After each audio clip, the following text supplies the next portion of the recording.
Today, we will take you back in time to the days when people searched for truth, to the moment when light replaced darkness. This is the story of how Islam began.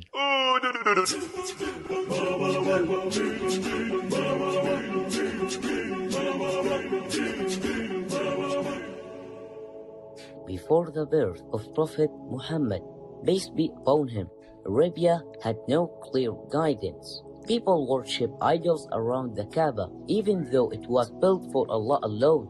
Tribes fought for power, and many people lived without justice or mercy. But even in that time, some people still believed in one God and waited for a prophet.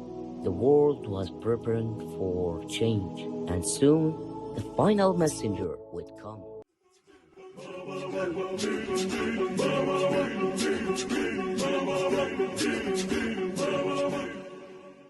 In the year of the elephant, Allah protected the Kaaba from Abraha's army. The same year, Muhammad, peace be upon him, was born in Makkah. He grew up as an orphan, but Allah cared for him and protected him. People know him for truth and honesty. He never worshipped idols and he never lied. He was called Al-Amin, the trustworthy. Before his prophethood, he would spend time alone, thinking deeply and worshipping Allah in the cave of Hira. This prepared his heart for the message.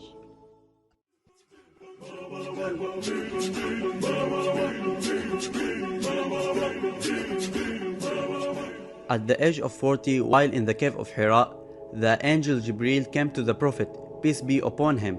He squeezed him and said, "Read." The Prophet replied, "I can't read." Then the first verses from Surah Al-Alaq were revealed. "Read in the name of your Lord who created." He returned home afraid, and Khadija comforted him and believed in him. This was the beginning of the Quran and the beginning of Islam.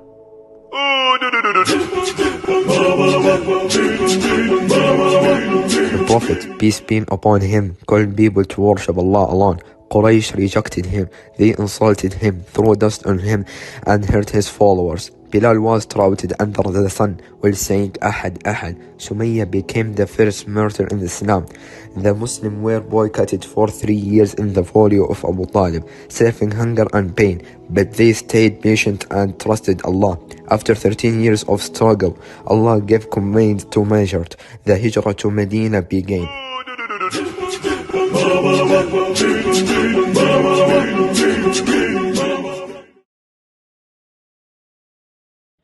In Medina, the Muslims finally had safety. The Prophet, peace upon him, built the first mosque and created brotherhood between the Ansar and Muhajirin. Battles came like Badr, Uhud and the Trench, but Allah supported the believers.